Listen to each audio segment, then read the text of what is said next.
बोलिए प्रेम से श्री सद्गुरुदेव महाराज की जय। जगत जननी माता जी की जय। दुनिया वालों सुनो जग वालों, ये बातें बड़े ध्यान से। मेरा सतगुरु तो मिलाए भगवान से। ओ दुनिया वालों सुनो जग वालों, ये बातें बड़े ध्यान से।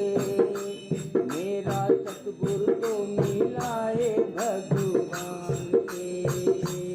मेरा सतगुरु तो मिलाए भगवान से।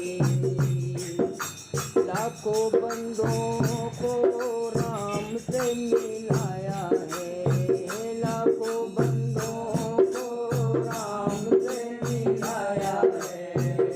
आज शिव पुकारी ने, आज शिव पुकारी ने।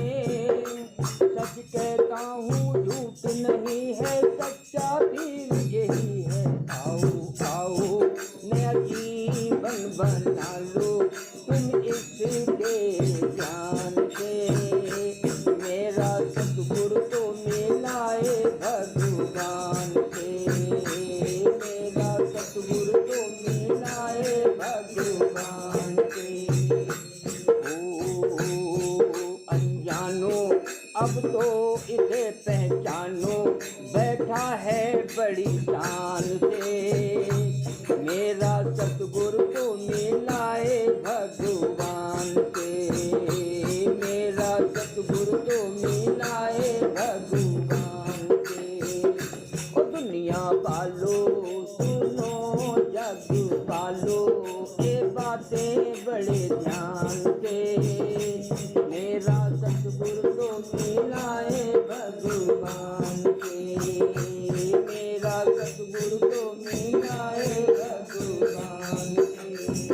देश विदेश दुनिया के कोने कोने में बज रहा ये साज है। देश विदेश दुनिया के कोने कोने में बज रहा ये साज है। किसी के रोके अब रोको नहीं सकता, किसी के रोके अब रोको नहीं सकता। भक्ति की आवाज है। ओ दुनिया वालों सुनो जग वालों, अरे भोले भालों, ये बातें बड़े ध्यान से। मेरा सतगुरु तो मिलाए भगवान से। मेरा सतगुरु तो मिलाए भगवान से। बोली सतगुरु महाराज की जय। यहाँ पर बताया गया है कि मेरा सतगुरु तो मिलाए भगवान से। हमारे जीवन के दो पहलू हैं, सुख और दुख। सुख जब आता है तो जय जयकार होती है, और दुख जब आता है तो हाहाकार होती है। तो हर कोई यही चाहता है कि मेरे जीवन में सुख आए। तो संतों ने बताया है कि सुख आना या सुख पाना हर मानव चाहता है, लेकिन इसके लिए हमें कुछ खोना पड़ता है। क्या खोना पड़ता है? बार बार एक ही बात बताई जाती है, सेवा, तन की सेवा, मन की सेवा, धन की सेवा। ये तीन काम हमारे मात्र 1 रुपए में आराम से हो जाते हैं। तन की सेवा, मन की सेवा, धन की सेवा मात्र 1 रुपए में।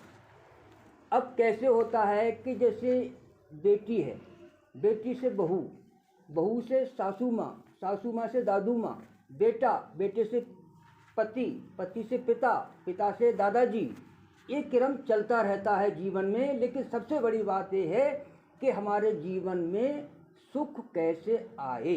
तो बार बार संत महापुरुष यही समझाते हैं कि सबसे पहली स्टार्टिंग हमारी घर से होती है। जब बहू घर में आती है और सासू माँ देख रही है और बर्तन ढेर सारे हैं, तो सासू माँ कह रही है, अरे बिटिया ये ढेर सारे बर्तन तू कैसे मांजेगी? नहीं मम्मी मैं मांज लूँगी। ठीक है बेटी तू बर्तन मांज, मैं पानी से निखारती हूँ। तो एक तन की सेवा होगी सासू माँ की, तन भी चला और काम भी सॉल्व हो गया। अब रही मन की सेवा कैसे की जाए। सासू माँ और बहू में जब तालमेल होता है तो पूरा परिवार हमारा कुशल मंगल हो जाता है। सर्वप्रथम सुबह अगर बहू उठती है तो आपस में राम राम कहने मात्र से ही ये मन की सेवा हमारी लागू हो जाती है। और पर डे अगर 1 रुपया हम सेवा में निकालते हैं, दान पात्र घर में बनाते हैं, 1 रुपया डालते हैं, 1 रुपये का मतलब है 125 करोड़ जनसंख्या है, 125 करोड़ होते हैं, लेकिन उसको छोड़िए, हमें अपने आप को देखिए 1 रुपये में कितनी पावर है। तन की जो सेवा की हमने, उसमें कोई पैसा खर्च नहीं हुआ, बल्कि हमें एनर्जी मिली, हमारे शरीर की उठा बैठे कोई रोग नहीं बनेगा। मन की सेवा, हमारा अहंकार खत्म हुआ, सुबह उठकर राम राम कर लिया, हमारा अहंकार खत्म हो जाता है। और कहते हैं धन की सेवा, 1 रुपया देने मात्र से धन की सेवा भी हो गई। और इससे क्या होता है कि सतगुरु के हम करीब पहुंच जाते हैं। और ये भी कहा है मानव सेवक ध्रुव भक्ति। हम यहाँ पर आते हैं, अगर अपने जीवन में उतारते हैं तभी हमको इसका बेनिफिट मिलता है। हम यहाँ सत्संग सुनते हैं, अरे भाई जी ने बहुत बढ़िया सुना है, बहुत बढ़िया सुना है, लेकिन क्या सुना है कुछ नहीं पता। जो सुनाते हैं उसी को हमें अपने जीवन में उतारने का प्रयास करना चाहिए। खाली सुनने मात्र से कुछ नहीं होगा, लेकिन जो हम सुनते हैं अपने जीवन में उतारने का प्रयास तो एकदम नहीं होता, लेकिन धीरे धीरे धीरे धीरे एक बार मन जब हमारा सत्संग में है तो हमारा मन यहीं पर होना चाहिए, इस हाल के बाहर नहीं होना चाहिए। अगर घर में बहू सास में नहीं बनती है तो यहीं से सीख लेना है कि नहीं, अब मैं भी हाथ बटाऊंगी और जिससे मेरा तन की सेवा हो जाए और मन की सेवा हो जाए, और तभी जीवन में सुख शांति मिलती है। सुख शांति का मतलब यही है, परम पिता परमात्मा ने हमें भेजा इसीलिए है कि तेरे खजाना भरपूर सबको दिया है, किसी के लिए कुछ कम नहीं दिया है, लेकिन थोड़ा सा समझने का फेर होता है। कहते हैं कि गरीब गरीब होता जा रहा है, अमीर अमीर होता जा रहा है। तो दोनों में झगड़ा होने लगा, तो कहने लगे भैया झगड़ते जो हो, चलो भाई गुरु जी के पास चलते, इसका फैसला गुरु जी करेंगे, गरीब गरीब अमीर अमीर। ऐसा क्यों, इसका कारण क्या है? तो गुरु जी के पास गए दोनों बंदे, अमीर भी गरीब भी। तो गुरु जी ने क्या काम किया, एक एक मुट्ठी दोनों को चना दे दिए और कहा ये चने 6 महीने बाद मुझे वापस लेना है। तो अमीर ने क्या किया, उन चनों को अपने खेतों में बो दिए। ठीक 6 महीने बाद अनेकों संख्या में चने लाकर गुरु जी को दिखा देंगे। और गरीब ने क्या किया, उस चने की पोटली को कपड़े में बंद करके संदूक में रख दी। 6 महीने बाद वो सड़ गए। अब गुरु जी आए, सुना, देख तू इसलिए गरीब है, तूने इसका प्रयोग नहीं किया, उपयोग नहीं किया, तूने संदूक में रख दिए, सड़ गए जे, और इसने खेत में बोए और इसके देख कितने दाने हो गए। तो यही जीवन का राज सतगुरु हमें बताते हैं। और यहाँ पर जो भी प्रवचन होता है, सत्संग होता है, ये जीवन का रहस्य बताया जाता है। लेकिन ये चीज़ समझ में कब आती है, जब हमारा मन इस हाल के ही अंदर होता है, तभी ये बात समझ में आती है। और वरना हमारा मन कहीं भी है और सत्संग सुन रहे हैं और उसका कोई भी बेनिफिट नहीं मिलता। और कहते हैं कि हमारे जीवन में कि हर कोई चाहता मैं हीरो बन जाऊं, लेकिन हीरो बनने के लिए हमें जीरो बनना पड़ेगा। आप 0 0 0 0 लिखते जाओ, लेकिन संख्या जीरो में ही रहेगी। और जीरो से पहले 1 लिख देंगे तो वो संख्या बढ़ती चली जाएगी, 100, 1000, 1 लाख, 10 लाख, इस तरह संख्या बढ़ती चली जाएगी। लेकिन 1 का मतलब है कि परम पिता परमात्मा एक को एक है, साधे सब सदे, बिन साधे सब सदे जाएँ। जब हम परम पिता परमात्मा को जान लेते हैं, जिस कैसे का बताया गया कि जो बेटी भाई है, बेटी बहू बनी, सास बनी, दादी माँ बनी, ठीक इसी प्रकार सद्गुरु वही हैं जो पहले राम थे, कृष्ण थे, और रूप चेंज हो गया, लेकिन परम पिता परमात्मा एक ही है। लेकिन हमारा समझने का थोड़ा नज़रिया को कहते हैं कि दशा खराब हो गई। दशा खराब नहीं हो गई, और अगर हम दिशा चेंज कर देते हैं तो दशा अपने आप परिवर्तन हो जाती है। ये परम पिता परमात्मा हर घट में बैठा हुआ है। हमारे जीवन में हमें जो भी परेशानी समस्या होती है और हम अपनी सारी समस्याओं को सद्गुरु के अर्पण कर देते हैं, तभी हम अपने जीवन में मोह माया में फंस जाते हैं। क्यों फंस जाते हैं, इसका रीज़न क्या है? जिस तरीक़ा से बैंक में एक कैशियर होता है, अगर 1 रुपये का हेरा फेरी हो जाए, लेकिन जब तक 1 रुपये का हिसाब किताब पूरा नहीं हो जाएगा तब तक वो काउंटर नहीं छोड़ेगा। उसके बाद भले ही बैंक में आग लग जाए, लेकिन उस कैशियर से कोई मतलब नहीं। ठीक इसी प्रकार परमपिता परमात्मा यानी सतगुरु जो हैं, हमने अपने जीवन का लेखा जोखा सब सतगुरु के चरणों में रख दिया, तो फिर हमारे जीवन में कुछ भी हो तो कोई फ़र्क नहीं पड़ता। क्योंकि अगर जो जीवन में घटना घटती है तो उसको हम इस तरह से गुजारते हैं, अरे ये तो बहुत बड़ा होने वाला था, छोटे में ही सतगुरु ने गुजार दिया। ये हकीकत है। क्या कहते हैं, कर्मों का फल सबको मिलता है, लेकिन सतगुरु उसको छोटा रूप कर देते हैं।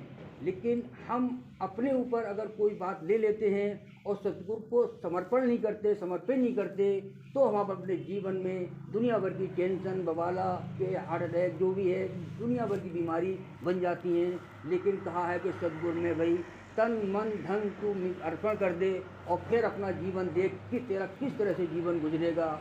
और अगर तू अपने लिए खुशहाल है, इन्हें सब कुछ होते हुए भी फिर इंसान रोता रहता है। कहते हैं कि इंसान के अंदर एक, जैसे कहते हैं कि एक दयाल पावर होती है, एक काल पावर होती है, और एक शैतान होता है, एक इंसान होता है, एक भगवान होता है।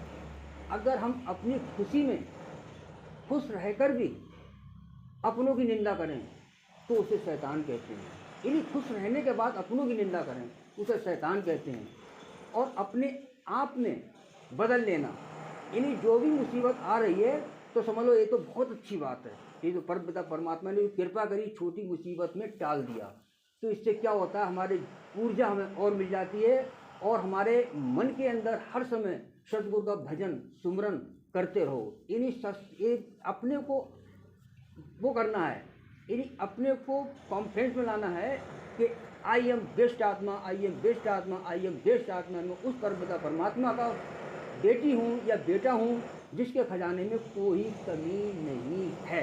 तो परमपिता परमात्मा सबके लिए हाजिर होते हैं, चाहे कोई उनकी पूजा करता है या नहीं करता है। तो इसीलिए घर परिवार में खुशियाँ अगर हैं तो समझ लो सत्संग जाने का फ़ायदा हम उठा रहे हैं। और घर परिवार में खुशियाँ नहीं हैं तो समझ लो कहीं ना कहीं मिस्टेक हो रही है, भजन और कहीं ना कहीं गलती हो रही है। इन्हीं तन मन धन की सेवा ही सबसे बड़ा परम सुख है। और कहते हैं कि पैसा बटोरते रहो, लास्ट में सब ही रह जाएगा, कुछ नहीं जाएगा। लेकिन उस पैसे का प्रयोग करना सीखो। जिस तरीक़े से चने का सतगुरु ने बताया कि चने का यूज कैसे किया, जो कि हज़ारों बोरी हो गई और उसने कैसे यूज किया, चने सड़ गए। तो इसीलिए कहते हैं कि पैसा कमाना अच्छी बात है, लेकिन सेवा करना और अच्छी बात है। यहाँ सतगुरु के सत्संग में आए हैं, अगर हम एक बात भी लेकर जाते हैं तो उसी एक बात से जीवन में परिवर्तन आ जाता है। और सारी बातें सुनते गए, ये भी अच्छा, ये भी अच्छा, ये भी अच्छा, लेकर कुछ नहीं गए तो आने का कोई फ़ायदा नहीं। तो कहने का मतलब ये है कि यहाँ पर आते हैं, सुनते हैं और हम बांटते हैं तो पैसा बढ़ता चला जाता है, ज्ञान बढ़ता चलाता है। और सामने वाले को कहते हैं कि जो दीपक जलाते हैं, ये जो दिवाली होती है इसमें क्या रहस्य होता है। दीपक जलाने का मतलब होता है हम भी उजाले में रहें और सामने वाला भी उजाला में रहे, वरना होली की तरह मन जलता रहेगा। और जब हम दिए को जलाते हैं खुद खुशी में और सामने वाला खुशी में, कहते हैं अगर हम किसी का भला करते हैं तो उसका उल्टा लाभ हमारे हिस्से में आता है। जब हम किसी के साथ उपकार करते हैं तो सामने वाला उपहार देता है हमें, हम उपकार करते हैं, सामने वाला उपहार करता है। तो कम से कम हम अपने परिवार में तो एक बढ़िया एक माहौल बना सकते हैं और सत्संग की एक बात लागू कर सकते हैं। और जो भी सत्संग में सुनाई जाती है, एक बात ज़रूर लेकर जाए। एक चीज़ अगर आप लेकर नहीं गए तो सत्संग आने का कोई लाभ नहीं। क्योंकि सत्संग एक ऐसी धारा है एक ऐसी पूंजी है, एक ऐसी अमूल वस्तु है, एक अमूल जैसे जो चीज़ है, यानी आत्मज्ञान ये सतगुरु के दरबार में ही सिखाया जाता है, वरना कहीं भी ये चीज़ नहीं मिल सकती है। पैसा कितना भी हो जाए, लेकिन अगर उसका सदुपयोग नहीं किया, अपने लिए यूज नहीं किया, कहते हैं कौन कहाँ तक साथ देता है, पत्नी साथ देती है मकान तक, और समाज वाले साथ देते हैं शमशान तक, और पुत्र साथ देता है अग्निदान तक, और अच्छे कर्म भगवान तक। अच्छे कर्म का लेखा जोखा जो हम सीखते हैं वो सतगुरु के दरबार में ही सीख सकते हैं, वरना कहीं जॉब में या स्कूल में कहीं भी ये चीज़ नहीं सिखाई जाती है। तो कहने का मतलब ये है, यहाँ पर जो सीखते हैं और उस चीज़ का हम अपने को रिप्लाई करते हैं, जब रिप्लाई करते हैं तभी हमारी समझ में आती है, और जब तक हम अपने ही अंदर रखे रहेंगे तो वो हिसाब हो जाएगा जिस प्रकार से चने सड़ गए, और वैसा ही ज्ञान सब, उसका कोई मतलब नहीं है। तो इसलिए परिवार में, मोहल्ले में और अपने जीवन को सार्थक बनाने के लिए हमें बांटना पड़ेगा। कहते हैं तन मन धन की सेवा ही सबसे बड़ा हमारा औजार है। यानी हर मानव से लड़ने की एक पावर है। कहते हैं कि रावण की हार क्यों हुई, कि उसका भाई उसके साथ नहीं था। राम की जीत क्यों हुई, उसका भाई उसके साथ था। तो इसी तरीक़ा से हम एक साथ मिलकर, यहाँ पर जितने भी लोग बैठे हुए हैं ये हमारे परिवार के सदस्य हैं, और इस बात को हम लेकर चलते हैं कि एक दूसरे की समस्याओं का समाधान करते हुए, अगर कोई कुछ बोल नहीं पाए तो दुआएं तो बराबर जाती हैं, और जो हम सुनते हैं तो ये दुआ सतगुरु की कृपा सब पर बट रही है, और यहीं पर सतगुरु के दरबार में खुशियाँ की लहर सब पर आती है। बोलिए प्रेम की सतगुरु।